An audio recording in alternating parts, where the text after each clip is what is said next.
I always quote Ruth Fine, who said, "The price of a work of art does not reflect its value." This is Platemark. My name is Ann Shafer, and I am your host. You've reached us at Series 3 of Platemark, in which I'm interviewing the wonderful people who occupy the print ecosystem. Today's guest is Laura Einstein. She is the manager of the gallery at the Met Store, which is housed within the Metropolitan Museum of Art's bookstore as you go into the lobby. It's on the right. So when you go in, if you take the stairs at the back corner up to the mezzanine level, you'll find Laura and her 3,000 square foot space in which she is selling limited edition fine art prints by a range of artists. I wanted to talk to her about being a retail operation within a museum, but selling art, not, books and scarves and mugs, and to ask her about the publishing work that they do for the Met and where does the money go when she sells out an edition of prints that she has published. I'm excited for you to get to know her today. I think it's a great conversation, and we'll get rolling in a sec. But before we do, I always want to establish my positionality. It's only right. I identify as a cishet white woman, and I use the pronouns she, her. I record Platemark in Baltimore, Maryland, the land of the Piscataway Conoy people. Any images that Laura and I talk about will be available over on the show notes at platemarkpodcast.com. Also over on the website, platemarkpodcast.com, is a support and donate button. You can support our good work here at Platemark. Buckle up and here we go.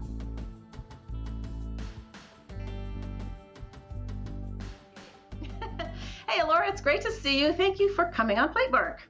Oh, well, Anne, I am so honored that you asked me to join you on Platemark. What a great podcast series you have. And I just have been enthralled, absolutely.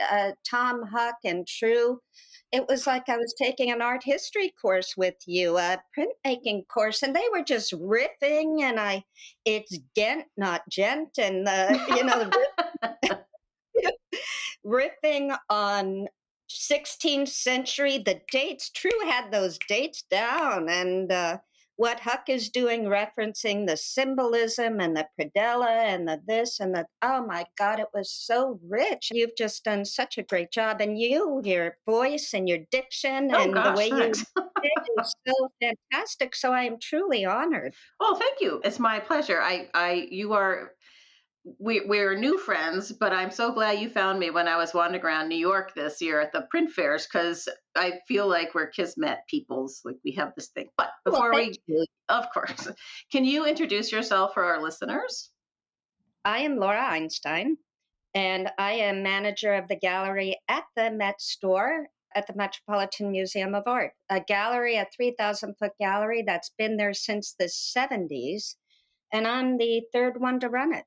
And it's such a treasure. There are so few museums, maybe two or three, that have this type of thing. I think the Baltimore Museum had one, or a rental program. That's how my parents built their collection of sorts. At the Canton Art Institute, they had a rental program. So it's a hidden treasure, and I'm really trying to change that. It was one of my favorite spots in the museum. Over the years, I would always go up to the gallery and see what was going on, who was being featured, what prints were out, and would buy prints there. So I am very honored and grateful to lead it. Let's back up for people and describe what's going on. So there's a store on the mezzanine level above the main shop as you are in the main lobby of the Metropolitan Museum on Fifth Avenue. And if you go upstairs inside the shop, there's a gallery where you can buy limited edition fine art prints that you have selected for sale. 99% of the time, they're in the Met's collection, the artists that I select. If there's an exhibition or something that's relevant, like Jimmy Grashow, I brought him in because he's not in the Met's collection, but he did record covers. He did Jethro Tull. He did the Yardbirds. So he started crying when he went into the shop, and I had his work in the balcony lounge, and that work just popped. And then I brought his monkeys in. So I had a whole crazy group of monkey sculptures that were made out of cardboard. He said cardboard is just dying to not be thought of as trash. So he was he did the whole Trevi Fountain in cardboard, and he let it degrade at the Aldridge in Ridgefield. So he was represented by Alan Stone, and when Alan Stone passed away, he went out to the studio to pay his respects, and he saw his sculptures chained to trees, just degrading in the backyard, and he was so upset because his work can be funny or lighthearted, but it's to be taken seriously, certainly. And he just said, ashes to ashes, mush to mush. And he actually did a lot of soul searching and thought, I'll put it outside at the Aldrich and just let it fall apart, turn to Brilliant. mush. It's brilliant, really. Yeah. He's a wonderful artist and happily a very good friend. Oh, nice. So the gallery, I consider it like a Napoleon, the pastry. So you have the main shop on the first floor, another shop on the second floor, and I'm right in the middle. If you look up, and everyone says, where are the carpets? Because I don't sell carpets anymore. Michael Haladky, my predecessor, sold carpets. Oh, I didn't know that. Yeah, yeah. And he also sold posters, and I don't sell posters anymore.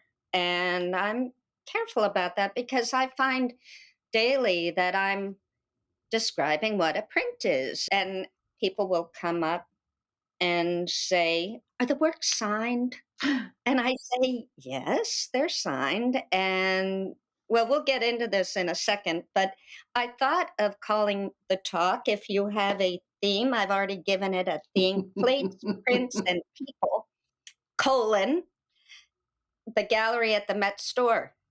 Uh, and I worked at Yale with the editor, and she said curators are always suffering from colonitis. It's the truth. And I think that's so funny, Yeah.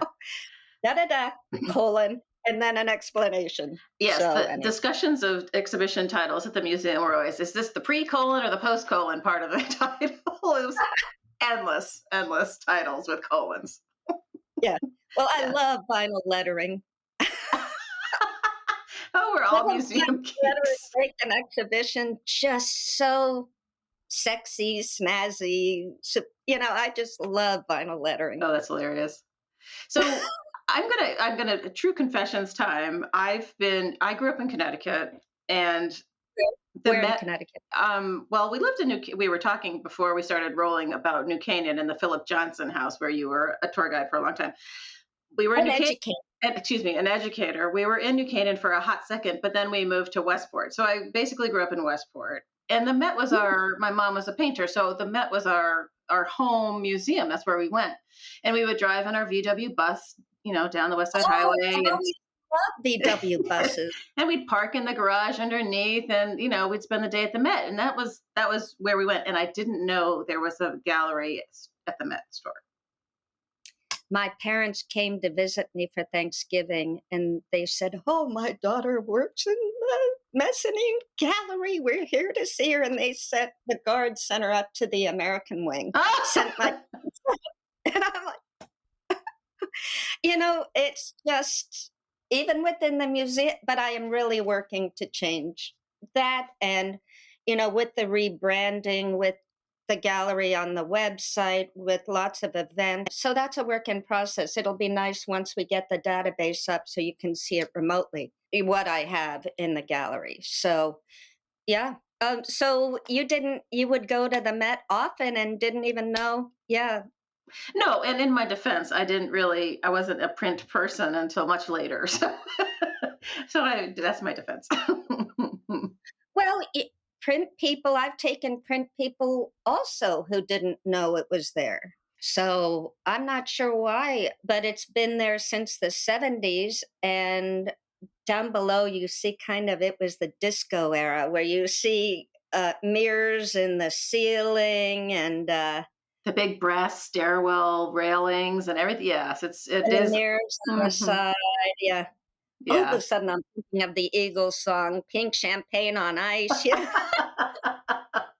I think listeners probably have heard me say that the Baltimore Museum had a sales and rental gallery, same sort of function as the Met's store, but it got shuttered long ago.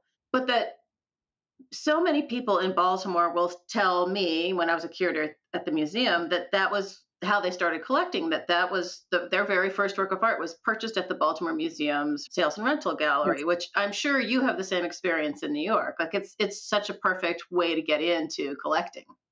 Oh, it's fantastic. My son brought his best friend in, and I have a beautiful work by Jane Dixon.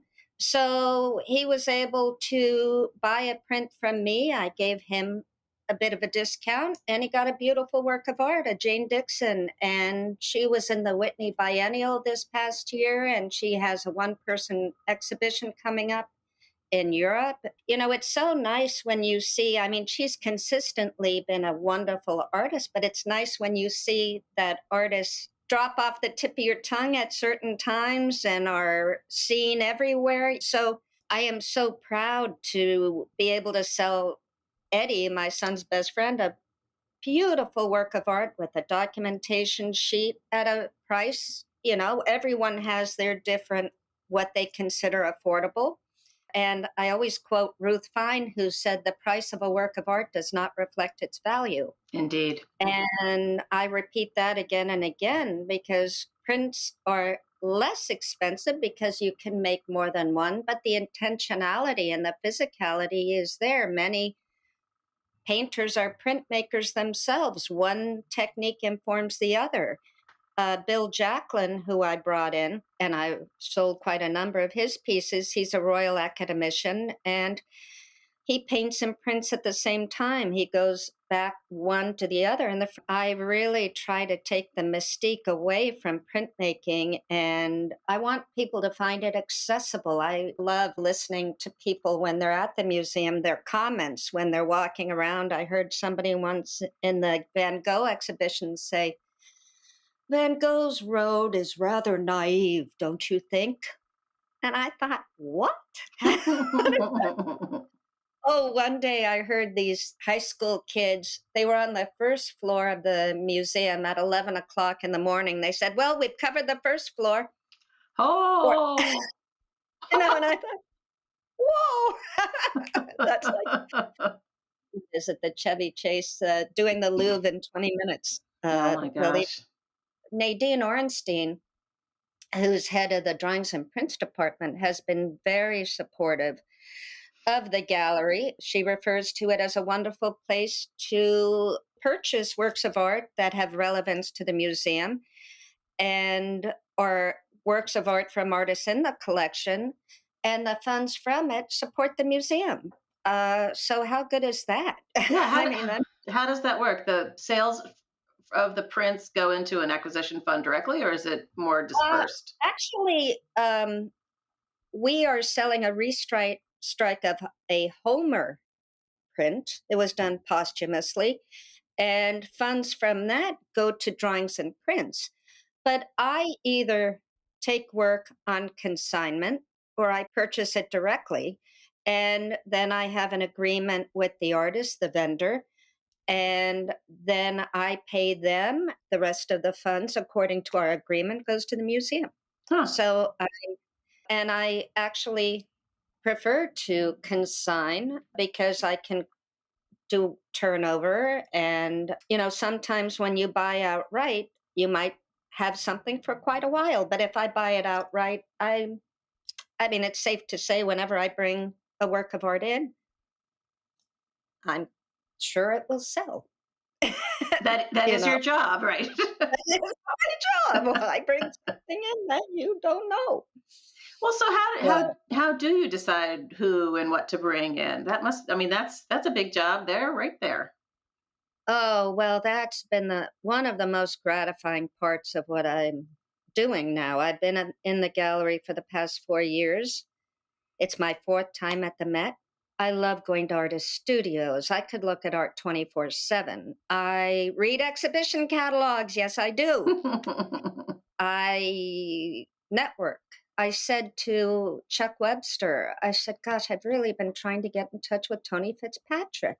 He said, "Oh, I've got his number on my cell phone. He called Tony. Tony answered my call, and bam, it was kismet. And Tony, like you, he has been such a shining star for me and the people that I bring in. I have such joy to see them there. Tom Huck, I met him years ago, and it makes it so much easier to sell a work of art from artists that you feel connected to. I'm a storyteller as well, the anecdotes. Bob Parker's in the Met's collection. He came to his opening, and he's the picture. He and I are there on the website, and you can't see in that sweater, but he's got a hole in his sweater, and he still plays the drums in a jazz band, his own jazz band. Four of his boys are drummers. He was the artist for Lust for Life. He was Kirk Douglas. He was the artist for Van Gogh in that movie years ago in the 50s. So all of these stories, and the more you talk to the artist or visit or meet their friends, Dan Rizzi came up one day with his wife, and he was having a bit of a blue day. And he walks up the stairs, and I said, "Hi, I'm Laura Einstein." He said, "I'm Dan Rizzi."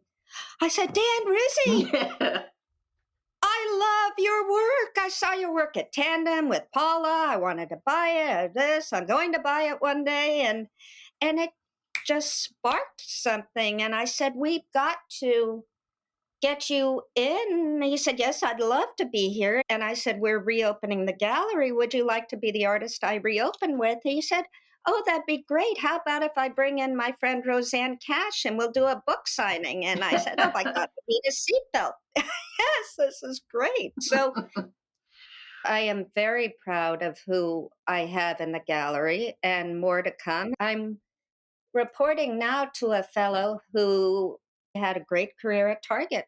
And his specialty is inventory as well as selling and all sorts of, because I'm in the retail area. So down below, they're selling merchandise while I'm selling art. And in the past, a reasonable work of art for me, I I said to him, "JC, was $600. That seemed to be a reasonable price point." He said, "Well, take it down, take it down, take it down." Well, lo and behold, Esther K. Smith and Dicko Faust of Purgatory Pie Press, they've got works of art for $10 all the way up to thousands. And how great is that? And Nadine said, inherently, printmaking was meant to be democratic.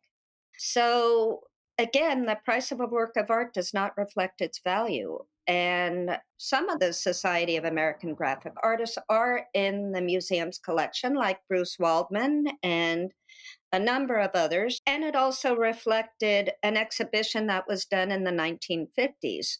So it's honoring that prior exhibition in the 1950s. There's that relevance to the museum and bringing in printmaking at more affordable prices by artists who are in the collection, are not in the collection, but have a very strong history.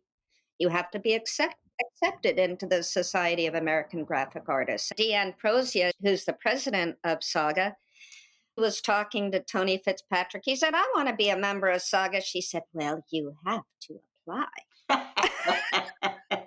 So what I decide to bring in is networking, is looking around. I've come to know Phil Sanders, who's wonderful, and brought in, made sure his book was restocked, and I'm getting Chakaya Booker from him. And David Crute, I'll be working with him on bringing in William Kentridge. So just like I said before, paying attention to women artists, Mm-hmm. bringing in Audrey Flack. Jane Hammond is wonderful.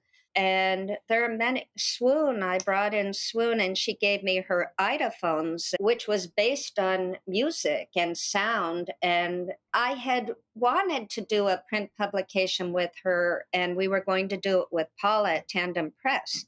And she was going to do a print related to when we got the Leonardo da Vinci a few years ago. But then timing and COVID, ultimately, she thought of an installation by the Nakashima Furniture and put her idophones there. Just seeing what's out there, meeting the artists, seeing how we can work something in, how thematically, how it makes sense. I am a curator by training, but am,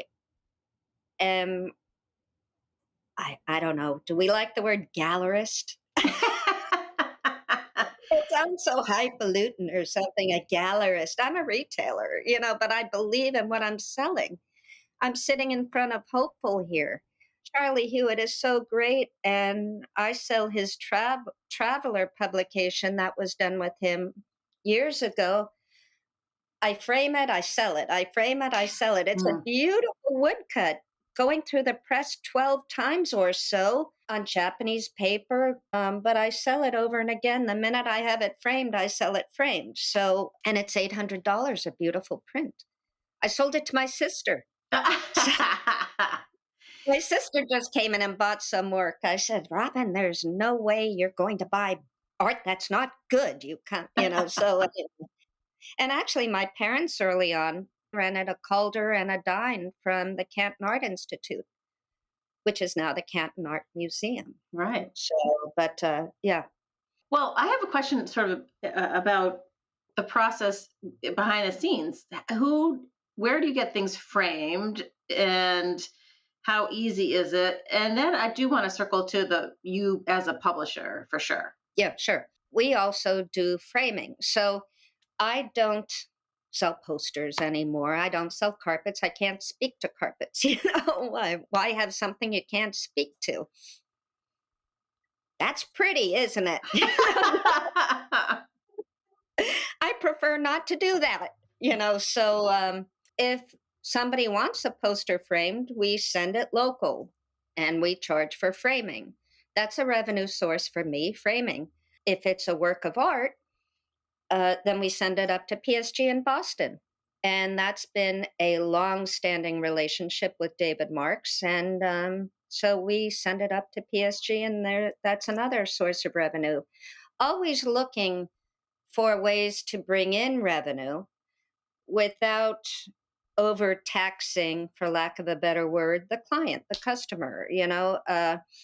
I deal a lot with the trustees, the patrons, members, certainly. So whenever I'm considering what to bring in and my consignment or purchase, I'm all about margin now and ROIs. And, if I have an event, what's the ROI? Which, all these acronyms, the return on investment. What's Right. my return on investment going to be? So, without insulting the artist or, the customer, I always try to tip my hat to that while bringing in some revenue. And I have certain expectations of revenue I am to bring in. Right.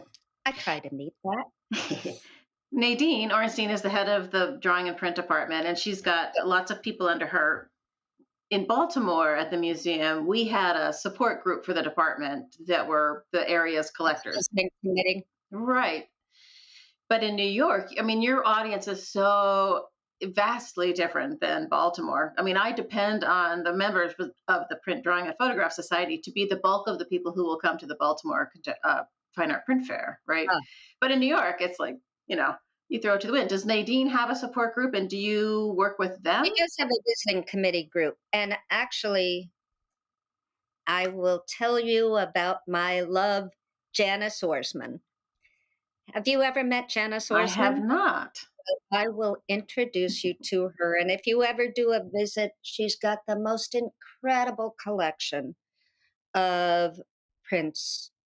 And she's a Smith graduate, so she's been instrumental in Smith's collection and costumes, as well as been a great friend of Nadine and the Department of Drawings and Prints. And I think she's co chair now of the visiting committee. But Janice and I met years ago. We're both members of the Cosmopolitan Club, and we were on the art committee. Mary Ryan was head of the art committee at the time, and I met Mary, and Connie McPhee was on the art committee. Great to meet them. And so Janice and I became casual friends. And then she was doing an exhibition for IPCNY, which is now PCNY, I think. And she was doing an exhibition on monotype monoprints. So at the time, I was executive director of the Center for Contemporary Printmaking. So I said, Janice, come out and make a monotype. So she did. And then I was leaving CCP, and she and I were talking, and she said, oh, you're right. Would you like to write the introduction to Singular and Serial, which I'm writing with Catherine Kernan, and it's about the difference between monotype and monoprint. Oh, Joining, well, they're separate categories. So I said, sure, I'd love to. So I spent a year and a half or so writing the introduction, and I sent it to Jane Glaubinger. I sent it to Joan Petterdy, the widow of Gabor Petterdy. I think I sent it to Dick Field and talked to him about it. So I just didn't want to make any mistakes, certainly in print. But that led to Janice said, Michael Hladky is retiring at the Met. Get in there. ah, So I met Michael, and then I met the head of retail, and then I was offered the position before I filled out an application. oh, Well, hallelujah, knock on wood. all right. And so I had to hop, skip, and jump and find an apartment. So I had visited Judith Solotkin before, and I love Judith. She's my neighbor. I could look into her studio from my bedroom. So I'm way up here in the Bronx. Uh, but I have Janice to thank for, and you must meet Janice. She would be wonderful to do a podcast with. Oh, okay. Uh, she's been a very dear, loyal friend, and I am ever grateful to her for just suggesting the gallery to me, a place that I've always loved, and to just be at the helm of it. I'm just very, very, very proud and very happy and content to be there. I think what your current position points to, which listeners may not have considered, is that there are lots of people like you of our generation that are no longer in our curatorial roles at institutions, but that there is, if you're lucky and smart and get it done, a way to continue in the world just in a different aspect, but you're still contributing to what I like to call the print ecosystem. So that's part of why I wanted to talk to you, because there are different ways of participating and being, a promoter and cheerleader for prints, and you are a perfect Right. example of that. Well, and honestly, there's a certain term for people who have left curatorial, and I will find it out for you. But I worked at Yale Art Gallery as a curator of Asian art, which was the foundation of my love for prints. I kept the prints in the drawings and prints department and became very good friends with Dick Field and Lisa Hodermarsky. And in fact, Williams, who's at the McNay, head of drawings and prints, he and I used to commute in together and hit the bar car on a Friday. And because I commuted from Manhattan for 4 years, but Lyle and I became very good friends. I have an MA in 17th century Chinese painting. I have a master's. I loved working at Yale for 10 years. When you needed something done, you just walked across the hall and had it done, Whereas at the Met, if you need a light bulb changed, you call a lamper. If you're having trouble with your air conditioning, you call the HVAC people. It's like a big world, a big city. I left Yale, raised my kids, divorce, and started my own business. Academia, I didn't. It used to be that if you were in a position long enough, you just rose and developed, and you could be director of a department just by nature that you were there for 30 years or so. You were an icon, but I had no desire to go back for a doctorate. I was very happy to end my graduate career when I did. They were happy that I did too. We just parted nicely. Anyway, so there I am at Yale. I leave, start my own business. People like us, I am very happy to be a retailer because I believe in what I'm selling. I believe in the value. I think art and the humanities make us a more humane people. Hmm. I believe that art has given me, as I said, I can look at art 24/7. I can talk about art 24/7, which might bore my kids to death. No, I, I have a lot of friends who are artists, and just that conversation about art, the language of art, makes me so happy. Being able to write about art in a coherent, cohesive manner makes me very happy. So it's a craft that gets better the more you do it. What I do now is based on relationships, it's based on writing, it's based on being able to speak coherently, to tell stories, to draw people in, to be democratic, to have somebody walk up the steps of the gallery and to have them feel like it's an intimate environment, that I'll pay attention to them directly, that I actually am enjoying finding out what they like, what they're interested in, even though they might not be able to articulate it. I very much believe in what I'm doing. And happily, I've been able to stay in a field that allows me to be back at the museum, back at the Met. I can't say enough how grateful I am. So it's the relationships, it's building the relationships. I want people to come in, kids to come in. And I have a great picture of Tom Huck talking to a kid about his artwork. And that's a future collector. Maybe he'll say in his 20s or 30s, God, I had such a great visit at the Met. This guy, Huck, talked to me about his prints. And I'd like to develop a print collection. You know, my son bringing his best friend in to buy something from me has been wonderful. Selling to my sisters, selling to friends, my nieces and nephews, helping them build perhaps a collection. My nephew and I, Alec and Joey and Maddie, Alec in particular, we gallery hop together, and he lives in LA. And when he comes to New York, he and Aunt Laura go gallery hopping. So I like for people to feel that mystique about printmaking. Come on, let's have a conversation. Does the inventory go back in time? I do have Petterdies, and I actually curated an exhibition for Gabor Petterdy, and I'm very good friends with his widow.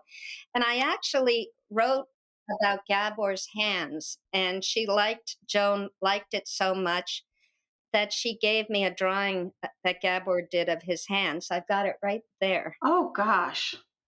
So I did bring in Gabor Petterdy and Charles Spurrier, who I have in now.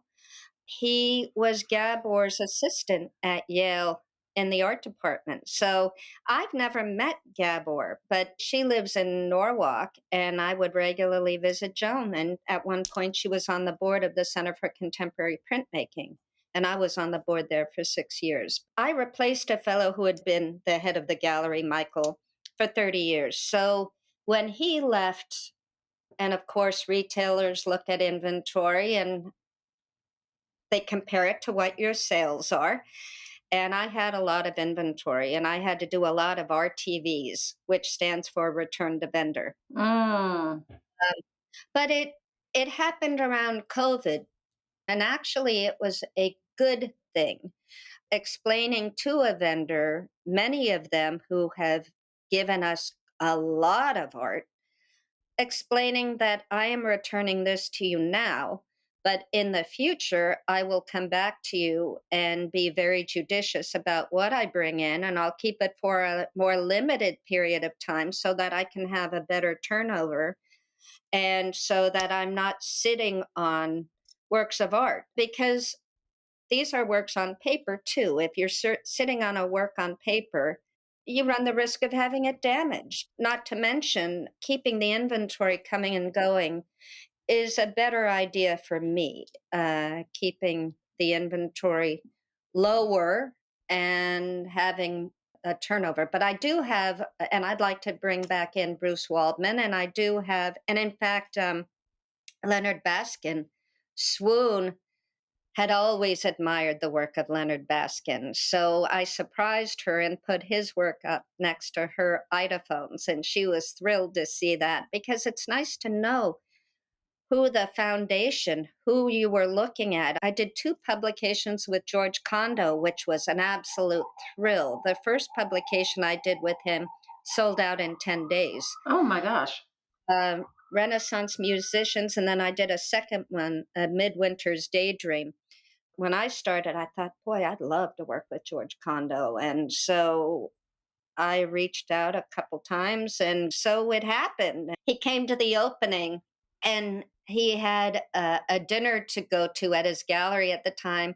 And he said to me, "Oh, but I had so much more fun at the Met in the gallery." But it's fun when you connect like that, or when they see you're treating their work well and getting them notice and speaking well of it. So I think it's an overall cohesive, from artist to printer to client to customer to the Met. I was told that in my running the gallery that I'm carrying on the mission of the museum, and you Yeah. can't get higher praise than that. I got Mhm. heard that from Stephen Manello, who is the head of retail. He comes from Ralph Lauren, and he's a wonderful man to work with, so I have a lot of respect for him. Very ethical, holds his head high in all circumstances. It took us 2.5 years to do the 150th print portfolio, which involved 12 artists and essays. And Gemini printed 10 of the 12. And then Andre Riboli printed Gabriela Roscoe, and Leslie Miller printed Via Selmans. And then Gemini did the rest. Jasper Johns, Ed Ruscha.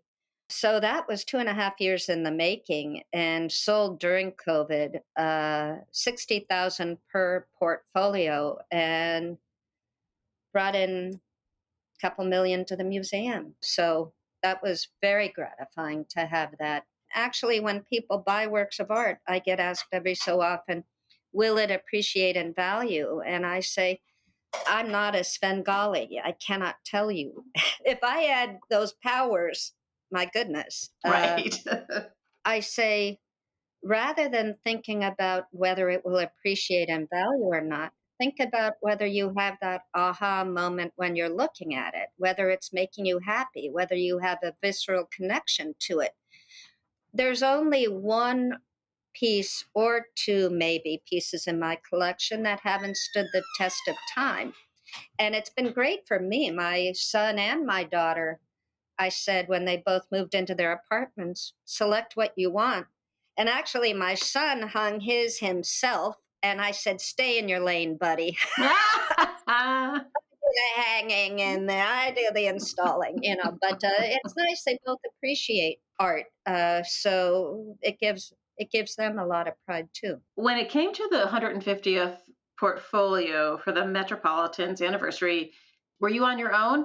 Were you allowed to say, I'm going to invite Wangechi and Oh no, the invitations went out through Max and the curators of the departments, and the co-publisher was Sharon Copland Horowitz. Uh, so I was working with Sharon and Jennifer and Stephen Manello.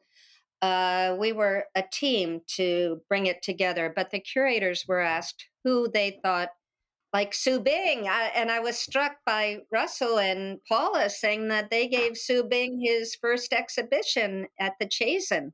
Oh, and through them, I brought in Judy Pfaff, and I had Judy Pfaff in the gallery, and she's just wonderful. And she was good friends with Jane Hammond, so I had them installed at the same time. I think that's where I draw on my curatorial background, sure? is seeing thematically what works together. And when I installed Jane Dixon's, yeah, and in fact, just yesterday, Stephen, I took down some frame posters to him for retail. Their office is down by the Eurocenter.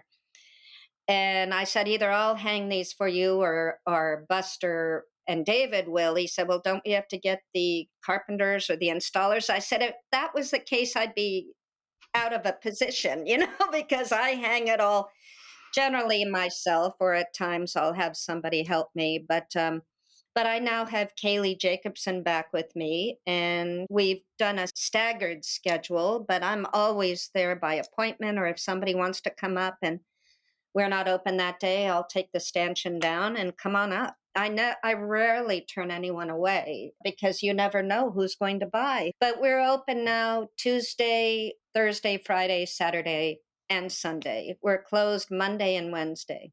Fair enough. If I'm a young artist, or if I have young, asking for a friend, if I have young friends who are artists, how is it best to approach you about getting their prints into the store system? Yeah. Well, and I'm happy that you have introduced me to a couple people. I like to say 99% of the time they need to be in the collection.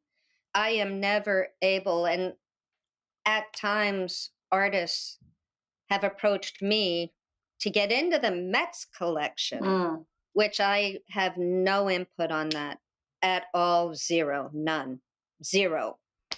I had an issue with that once, right? When I I bet. started the gallery, I had somebody who had been a long standing friend of mine, but she just went rogue and took work to the department. And so it was mortifying for me. I have to be very, very careful. Okay, that's good to clarify for people. So you're not getting to the curators in the Department of Drawings and Prints through my friend Laura Einstein. Absolutely not. Okay.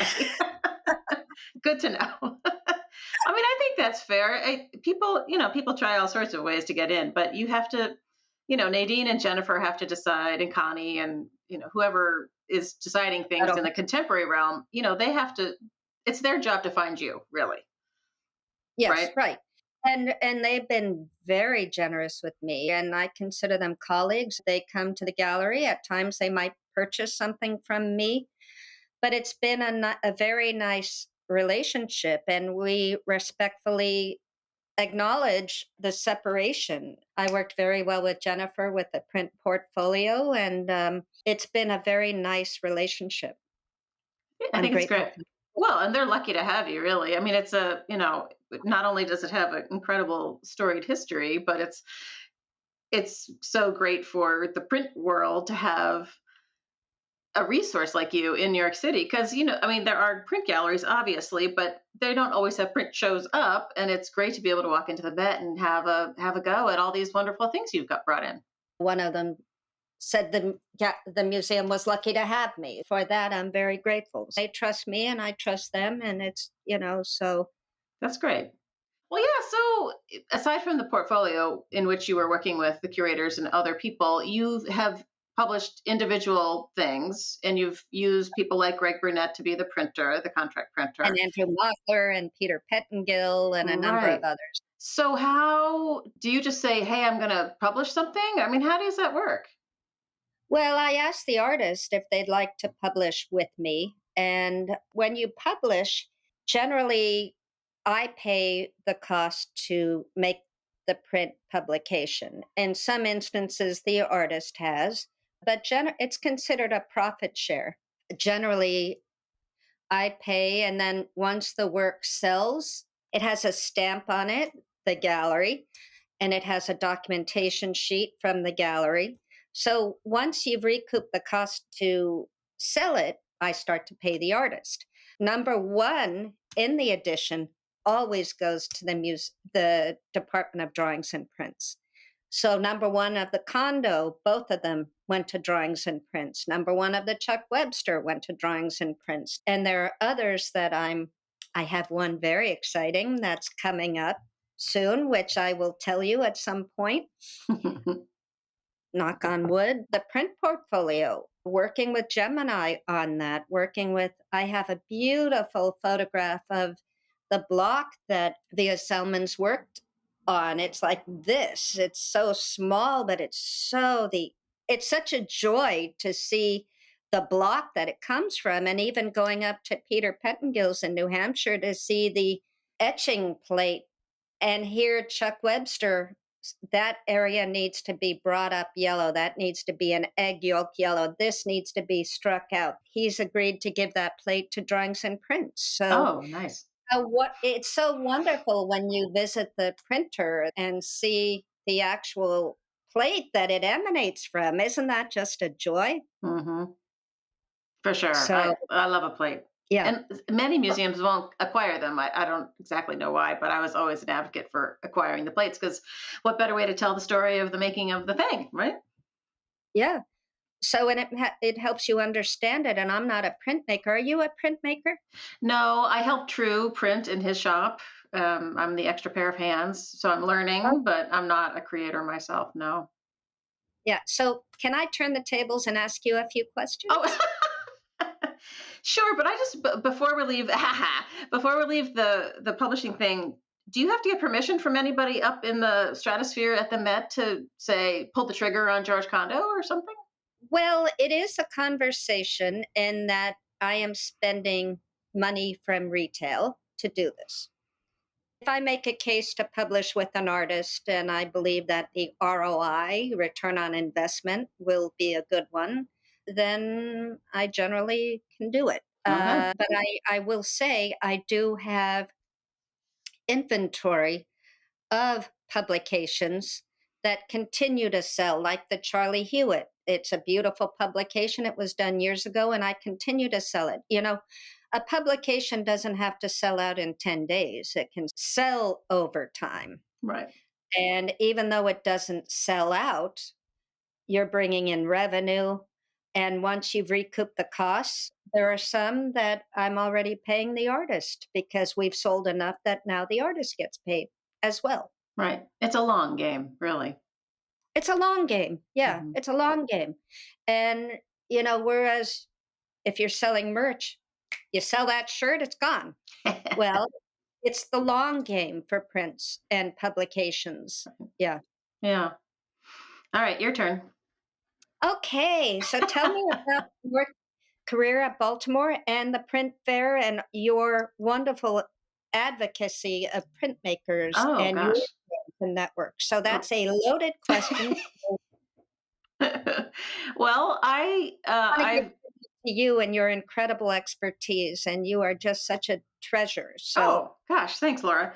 Yeah, I backed into Prince. I've said this many a time. I was heading for American paintings as a graduate student and you landed went at the. to I went to Williams. Yes. Yep.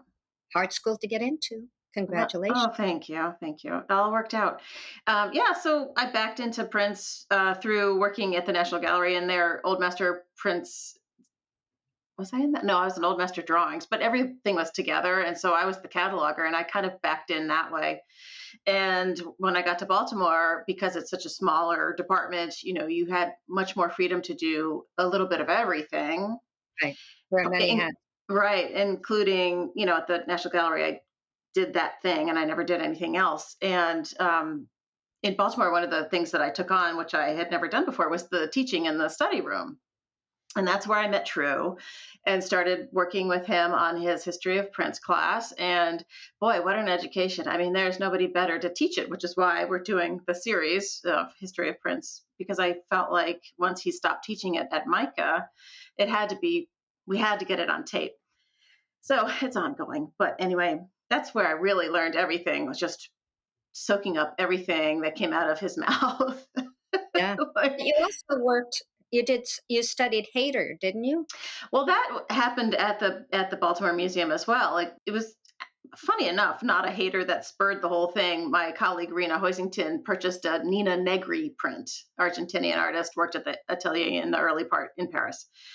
And I thought, oh, that's super cool. It's this strange lunar surreal landscape that looked like a skeleton of some creature. And I started digging through the boxes to see what friends it had and what kind of small exhibition could be brought together.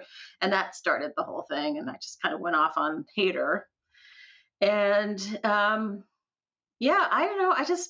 I guess it was meant to be. I love the whole thing. I love the fact that it's multi-layered. I love the fact that it takes a team. I love the fact that it's, every moment is a decision, and it's a certain kind of brain space, and it's not for every person, but boy, once we can get you in, as Miranda Metcalf likes to say over on Hello Print Friend, my sister podcast, I love it, and I think I can help you love it, and I want to help you get there.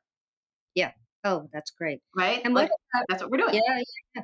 What about, I've been thinking, and we talked about this pre-interview, what about in printmaking? You can very much, the technique very much affects the subject matter. Oh, absolutely. Yeah. And do you find an appreciation for those that you can really see the technique resounding through the subject matter, the imagery? Yeah, I think that is like the extra icing on the cake when an artist is able to make those things work together in Like sync. touche and lithography. Right, like it's, if it adds to the meaning of the content, I'm all for it. Yeah, as you said with the touche and lithography, you can't get that any other way. Like not No, even in ink and on paper, like you can't do it. So I just love that there's so many ways to make images within this discipline, and I just love that each of those techniques draws to it a different kind of artist, and the lithography. Not that they don't all use more than one thing, but that there's like I don't know. I just love the whole thing. I just love the whole thing. and what about the Baltimore Print Fair? Oh, thank you. Yeah, so at the as we were talking about the sales and rental gallery things that echoed what you're doing at the Metropolitan, the museum in Baltimore had one for a long time. And when it shuttered, the curators in the department started the print fair at the Baltimore Museum of Art back in 1990. It was Jay Fisher and Jan Howard, who's up at RISD. Jay is now retired. And they ran that print fair until I ran the last one in 2017. So it was it's a lot of work, as you can imagine. I'm sure you know exactly what I'm talking about, but it was so much fun, and it was so great to get to know all of the shops and publishers and gallerists and bring them all to Baltimore. And it was just, it's just the most fun I had on the job. I mean, it's just like it's they when they came to Baltimore, all the dealers would call it print camp because they all stayed in the same hotel. They were all at the bar at night. It's so different than their experience in New York, which is waiting for the Teamsters to get out of the way to move their stuff. So I have so something. I'm going to interrupt for 2 seconds. sure. Susan Teller said she goes to Boston, and she said in Boston they say, "Do you have edition number 12 of such and such?" And when she goes to the McNay in Texas, they're like, "What you got for me?" Yeah. Yeah. I mean, and Different. right. Susan's hilarious. I actually just had a conversation with her on tape for the podcast the other day, so I'm excited to put that one forward because she's got a great background with the Associated American Artists and Sylvan Cole and all of that kind of how. Susan Teller. Yeah, Susan Teller, Oh, how. she has a great sense of humor. I love Susan. Yeah, Yeah. so stay tuned for that one. But at the museum in Baltimore in 2016, we got a new director, and he, after seeing what was the situation with the 2017 print fair, he never did it again. And many of us were shifted out. I left. It was a big Right. changing of the guard, as always happens with new directors. It shouldn't have surprised any of us. I had planned to retire from Baltimore, so it was crushing for me. But rising from the ashes, we have somehow gotten our poop in a group to reconstitute the print fair, not under the museum's umbrella, but as a private, commercial print fair. So we're going Oh, into our second year this year, and it's coming up at the end of March. oh, I'll come down for it. Oh, I hope you do. Yeah. So Yeah. that's what's going on with the print fair. It's coming together. I'm still filling the last few booths, but by hook or by crook, we'll get it done. Yeah. Yeah. It's a lot of coordination. Yeah. Yeah. Thanks for asking me about the print fair. I hope you'll end this with a plug for the print fair. Yes, of course. Yeah, the print fair is it's awesome, and it's the most fun I have in my work year for sure. And I encourage everybody to come. It's March 30th to April 2, and the website is baltimoreprintfair.com. So all of the details are there. Oh, good. Laura, thank you for coming on Platemark. It was great talking to you. I love getting the other aspects of the print world sort of on tape so that everyone knows that there's all of these various roles and levels and people that are supporting the whole system, and you are one of the stars. Oh, well, thank you, Anne. This was such a joy talking to you, and I felt like I was kind of nervous. What am I going to talk about? What am I going to say? What's Anne going to? But, am so passionate about what I do and selling original prints and being in the print world. And I'm so proud of the gallery at the Met Store and being in this space and working with such great artists and gallerists and printmakers and scholars like yourself. So it's a nice community. So thank you for inviting me into your community. And Oh, I'm very sure. happy to have been a part of this. So Oh, thank you. Thank you. absolutely. And I encourage listeners to go up to the mezzanine level and the gallery I'm, stores up on the mezzanine at the Met in the bookshop, and you should go and see Laura. Thank you. Thank you for joining us for this episode of Platemark with Laura Einstein. I hope you all will run over to the Met next time you're in New York and go up to the mezzanine level to find the gallery at the Met Store. You will find things that range from $50 up to several $1,000s. It's a wonderful gateway for new collectors, and you'll be amazed at the things you can afford. Thank you to Laura for being such a wonderful guest, and I'll always need to thank Michael Diamond for the use of his original music. Any images we talk about will be over on the show notes at platemarkpodcast.com. And also there, you can find a bunch of stuff. You can link through to the YouTube version of this episode, and you can link through to the Apple podcast version, the Spotify version, you name it, they're all there. So head on over. Hit the support and donate button and think about what our programming is worth to you. I sound like an NPR announcer. And also remember, there's a little microphone icon there. You can click it and leave me a voicemail. And please ask me a question. I dare you. All right. We will see you next time.